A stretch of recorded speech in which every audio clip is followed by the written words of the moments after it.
run. Doug Melody was at UConn back in the, I would say 73, 74 Yeah, era. yeah, Maybe 69, 72, yeah. And they played Syracuse.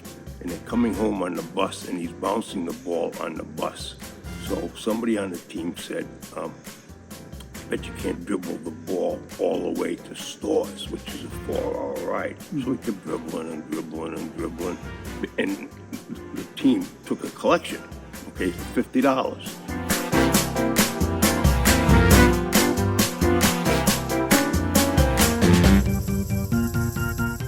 Okay, first of all, it was Jim Valvano who posed a challenge to me and not my teammates, and said, I don't think you can dribble a basketball back to Storrs from Syracuse. But even a pain in the ass because I was trying to get some sleep. That's a long ride. I guess all of us were kind of like between trying to get some sleep and then kind of enjoying what he was doing.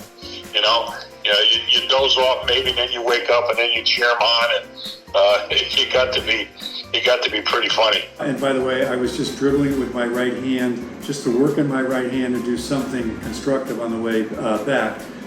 So I took up that challenge. Continued dribbling it all the way back.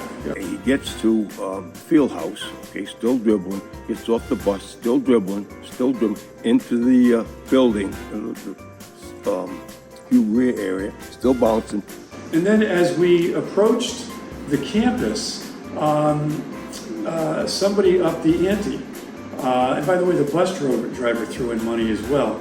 But somebody upped the ante and said, we'll go double or nothing on this $75 contribution if you can dribble it off the bus into the field house and make a jump shot from the top of the key.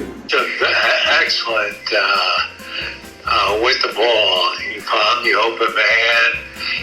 He saw the floor very well. He controlled the game, and he controlled the outset of the game because he was the key guy, and he did a good job. Goes to the top of the key, still bouncing, shoots a shot from the top of the key, swish.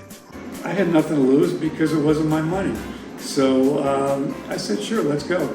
So as Howie described it, I dribbled off the bus, around puddles, into the field house, darkness. I guess the state had not turned the lights on by then. If you haven't seen this, try and get a hold of the clip of the UConn URI game, the big slowdown game, where UConn had lost, 3 out of their 5 starters through to, something that happened leading up to that big game, and they went on and beat, probably a much more talented, certainly a team with a better record, URI team.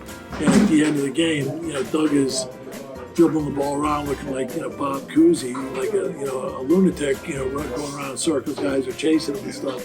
And then when they finally called a timeout or time ran out or whatever, he collapsed on the sidelines. But that was, that's probably the best visual image that I have of what he was like as a ball handler.